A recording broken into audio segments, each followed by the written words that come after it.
Welcome to the Physician's Guide to Financial Wellness, the podcast dedicated to helping physicians in Michigan turn their professional success into financial success while enjoying life along the way. And now, here are your hosts, Andrew Mushbaugh and Trent DeBruin. Hi, everyone, and welcome to another episode of the Physician's Guide to Financial Wellness. This is Andrew Mushbaugh, and I'm joined, as always, by my co-host, Trent DeBruin. And today, we're going to take another step back away from any one specific planning area and instead focus on an important process that you can apply across several different areas, which is a 4-step process for how to save for any goal, whether that's retirement in 5 years, college costs in 10 years, or even a new car in 3 months. New car in 3 months, huh? I knew I wasn't going to slip that in unnoticed. Well, all I can say is you're going to love joining the minivan club. Hey, we've tried to hold on strong for as long as we could, but I'm almost ready to embrace it. I mean, that trunk space, right?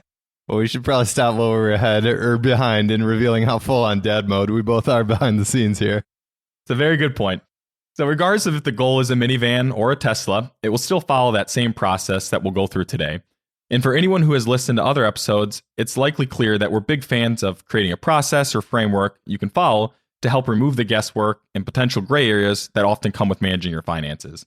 So the 4-step process we'll discuss includes 1, outlining your goal and the time horizon for it. 2, projecting what's required to get there, both looking at where you're at today with the money earmarked for the goal, along with the required future savings.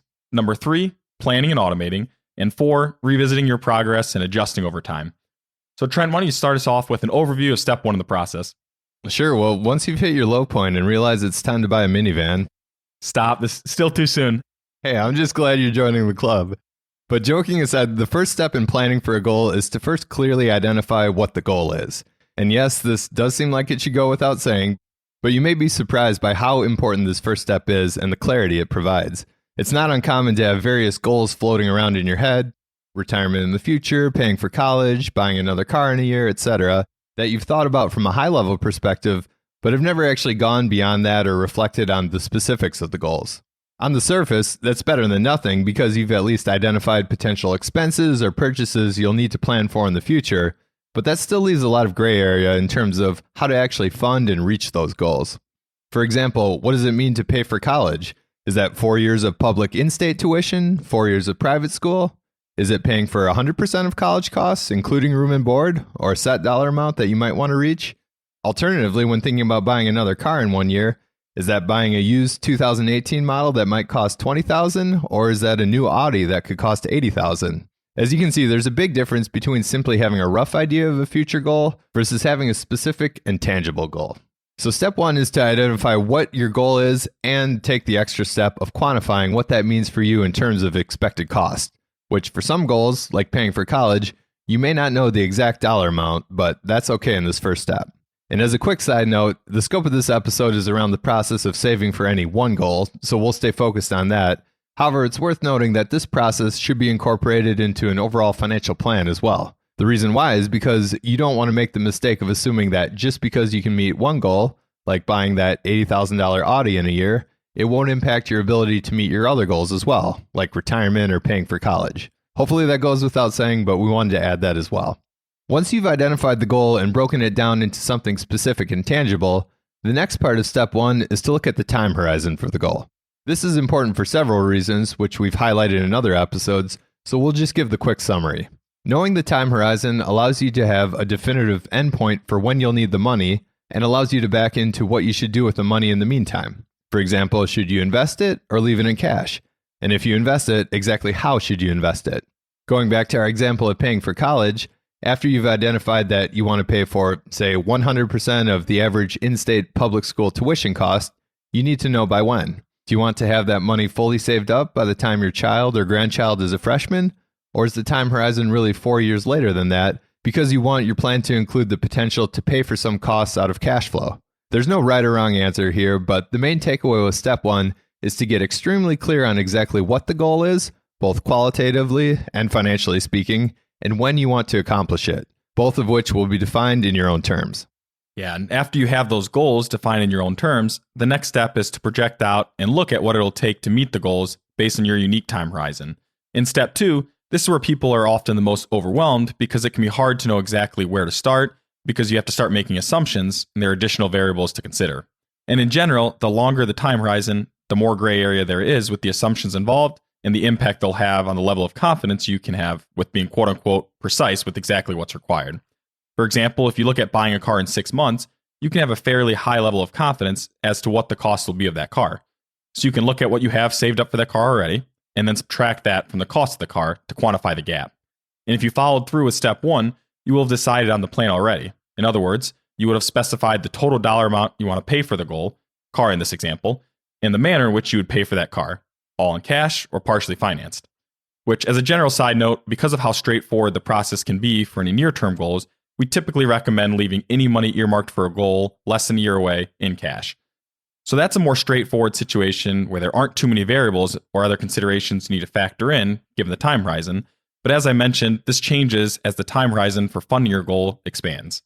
The biggest reason for this is because of the difficulty of projecting out precisely what things will look like 10, 20, or 30 years from now. You need to incorporate things like inflation. Will general living expenses increase by 2.5% per year, 3%, or something different? If you're saving for college, will the cost of tuition continue rising at the pace of roughly 2 times general inflation, or will this change at some point and slow down? We know in 10 to 20 years from now, everything across the board will be more expensive, but we don't know the exact amount of the increase, so you have to make a reasonable assumption based on all the information available. And another variable that comes into play is an investment return assumption. In order to combat, or at a minimum, keep up with the rising cost of living over time, you want to invest the money you are saving for those medium to long-term goals.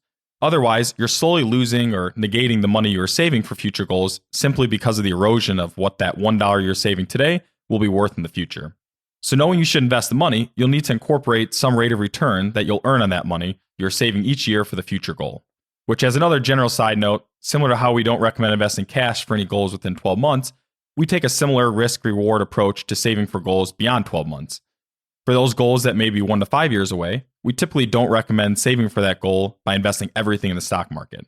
The reason for this is because you want to avoid the risk of needing the money to fund your goal and having the unfortunate timing of the stock market being temporarily down, aka forcing you to sell when you've actually lost money on your savings. But as you stretch out the time horizon to 5 and 10 plus years, the impact of a temporary decline in any given year starts to become less significant, and thus you can likely benefit from having more invested in the stock market with the hope or expectation that you'll earn a higher return on your money. So the 2 main assumptions you want to account for in this step of projecting out what's required to save and meet your future goals are 1, inflation, and 2, an investment return assumption. And there are several approaches you can take with running projections, which we specifically touched on these differences for retirement projections in episode 51, so we won't spend too much time highlighting the differences in this episode. But outside of retirement, which depending on your age can be trying to project anywhere from 0 to 30 years up until retirement, and then another 30 years in retirement, you'll typically have roughly 18 to 20 years as the longest time horizon you'll need to project out for any of these other goals. On top of that, other quote-unquote non-retirement goals aren't as black and white. For example, with paying for college, there's always the option for student loans or paying for some of the costs from cash flow while you're working, whereas you can't take out a loan to fund retirement, and most people would like to avoid going back to work after retiring, so the stakes are a little different. So for the purpose of this episode, we'll assume the goal we are saving for is anything but retirement. And at the most basic level, it's a straightforward projection of A, adding up any money you have earmarked for your future goal today, and B, looking at what the future cost of your goal will be after factoring in your inflation assumption, and then finally C, backing into how much you need to save, assuming your savings grow by your investment return assumption.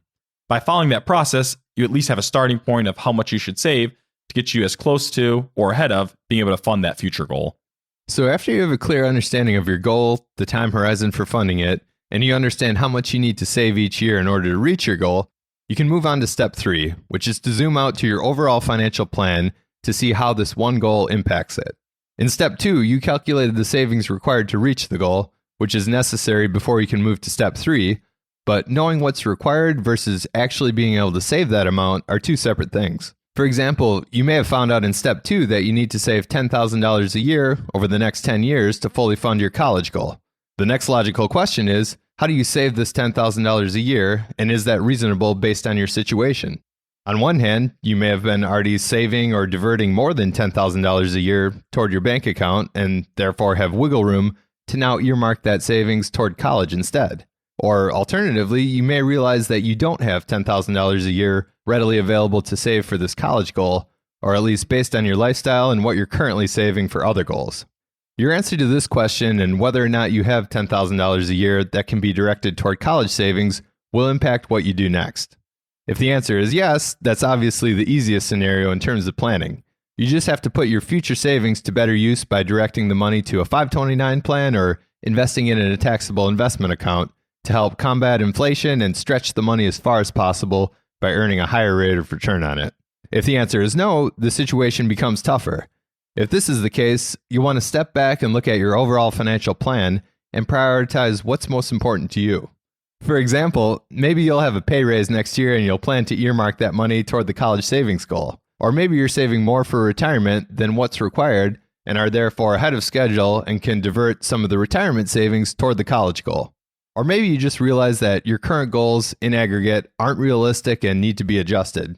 For example, pushing out your retirement date or aiming to pay for less than 100% of college costs. As we say all the time, there's no right or wrong answer here, and it all comes down to your personal priorities and which goals are most important to you. And the reason we have this as step 3 is that you should first go through the process of quantifying all your goals, because that allows you to see the full picture in terms of the trade-offs and what's required for savings, so you can then make an informed decision in this step versus blindly thinking you can or cannot meet a certain goal. So after thinking through some of those questions and prioritizing your goals, you'll arrive at a decision in terms of what your savings plan will be for a specific goal. At this point, you'll have a hard dollar amount that you know you need to save. You now have your savings target and put in the work of creating a thoughtful plan for how this fits in with your other goals. So the next part is actually implementing the savings target, which we always encourage people to automate their savings whenever possible. This could be a set monthly amount or a larger annual amount on a certain date, like after a bonus payment. But regardless of what form it takes, the idea is that you want this money to automatically transfer to the designated account before it hits your bank account and you're tempted to divert it to some other use or spend it. So that gives you a great starting point in terms of how much you should save and puts you on track to meet your goals based on all your initial assumptions. But we know the future never plays out exactly how we model it, which is where the final step comes into play. Yeah, it'd be a lot easier if it did, but we know college costs won't go up at 4.5% for the next 16 years while you earn a 9.5% investment return every year. Because of that, the process of saving for a future goal and being on track requires you to take it a step further. And we mentioned this in the past, but it's an important point to remember, which is the difference between a one-time upfront financial plan of what's reasonable today and financial planning, which is the ongoing process of checking in and adjusting as time goes on. In other words, if you're saving for college and assume a 10% return every year, but there are 2 years where your investments are actually down 10%, that will have a material impact on your projections and required savings if you want to remain on track with meeting that goal. So this fourth step is the idea of revisiting and checking back in on your progress towards your goals over time. For almost every goal, we encourage people to do this at least once per year, which helps to strike the right balance of checking in frequently without overreacting to how your investments are doing over any given month. What this entails can vary, and some people may like to see how they are tracking relative to their initial projection, but we're proponents of viewing it as a quote-unquote new plan every year. The reason we like to view the annual check-in as a new plan for the goal is because we have information that we didn't have before.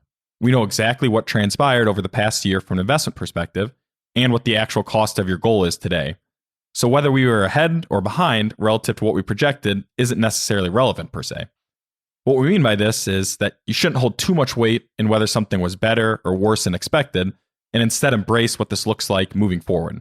In other words, your investments may have returned 20% while you were modeling 8%. So in that sense, you're ahead of schedule with meeting your goal. In this case, after rerunning the projections, your new required savings rate may only be $9,000 a year. So it arms you with new information, and you can make a decision based on how the events have played out. You may decide that you'd like to keep up with your $10,000 per year savings, and hopefully continue to build up on that cushion and be ahead of schedule down the road where you could be at a point of lowering your savings then. Or you may decide that you'd like to lower your savings today and take a family trip or buy something for your house that you were waiting to do. Again, there's no right or wrong answer here, and as you get closer and closer to your goal, you'll have more and more certainty as to where you stand with meeting your goal. If things played out better than projected and you're 2 years away from needing the money to fund your goal of paying for college, but already have the amount of money readily available to fully meet that goal, you have several options. You could either A, sell your investments to go in cash and enjoy the peace of mind that you have the money in a safe spot readily available to fund that goal, or B, divert the savings you had previously been making to other areas, whether spending more or putting that money toward other goals, or C, continue with your current plan and adjust later. On the flip side, if you were behind schedule, this annual check-in can help make the required changes to stay on track be more manageable because you can break them up over several years, as opposed to realizing 5 years later that you are well behind schedule and the change needed is much larger, aka having to save a large chunk of money all at once, or increase your monthly or annual savings, or just have the unfortunate surprise that you may not be able to meet your goal when the time comes. Regardless of where you stand of ahead or behind schedule, by revisiting your goals and projections on an annual basis, you'll have clarity of where you stand, and you can continue to retain as much control as possible around your finances because you're making intentional decisions based on how things play out versus just hoping for the best, even if that intentional decision is to do nothing. Well, that's everything we wanted to cover today, and hopefully it's helpful to see a framework you can follow to break down the process of saving for your financial goals, whether that's 1 year from now or 30 years from now. So to give a quick recap of what we discussed today, number 1, the first step is listing out the goal you are planning to save for, and then quantifying out and clarifying exactly what that goal means to you, both in terms of the dollar amount for the goal and when you want to be able to fund or meet that goal. And when looking at this first step, all that matters is that the goal makes sense and feels right to you in your own terms. Number 2 is an extension of the first step, which is looking at where you are today, at least from a financial perspective, relative to being able to fund or meet that future goal. In step 2, you run projections to look at what the required savings would be on an annual basis. For any near-term goals, this can be a relatively straightforward process without many variables involved, whereas the longer the time horizon until funding that goal, the more other variables outside of your control, like inflation and investment returns, factor into the projections. Number 3, after you've identified the required savings to meet your goal you're saving for, the next step is to incorporate this goal into your overall plan and have the gut check of if this is reasonable to meet. If you have wiggle room with your cash flow, then this is an easy solution where you'll just divert money to be earmarked or be saved for the specific goal you identified. Or if you realize the savings goal isn't reasonable based on your current situation, this step allows you to prioritize out your goals and make the necessary adjustments, or at least make sure you're aware of what changes you'd have to make. And after you've settled on the amount you're planning to save, the best way to implement the savings is to automate it either on a monthly or annual basis. And the last step, number 4, involves checking in on an annual basis and revisiting your progress, or where you stand now, relative to your future goals based on what's actually played out. Depending on if things are better or worse than you projected, will help determine if any changes are warranted to stay on track. And if there are changes required, it's best to make small changes earlier on to avoid any unwelcome surprises in the future, which following this process each year can help to ensure the changes are relatively minor. Well, thanks everyone for joining us for another episode of the show. You can find the show notes at the podcast page of our website, mdwmllc.com/podcast. And if you have any thoughts to share or questions you'd like to have answered, please feel free to shoot us an email at info@mdwmllc.com. Take care, everyone, and we'll look forward to talking to you again soon. Want even more ideas, tools, and resources on how to make smart financial decisions? Check out the resources section of MD Wealth Management's website at mdwmllc.com, where you'll find additional knowledge and insight from Michigan physicians, including a blog, ebook, and one-page guides. While there, you can also schedule a 15-minute conversation with Andrew and Trent to learn more about what it means to work with the firm and how they serve physicians. If you've enjoyed the content, please leave a review on iTunes and share with your friends and colleagues. Thanks so much for listening. Andrew Mushbaugh and Trent DeBruin are certified financial planners, principals, and co-founders of MD Wealth Management, a registered investment advisory firm in the state of Michigan. All opinions shared in the show are for general information and are not intended to provide specific advice or recommendations for any individual. All performance reference is historical and no guarantee of future returns. Please consult with your legal advisor, your tax advisor, or your financial advisor before making any decisions.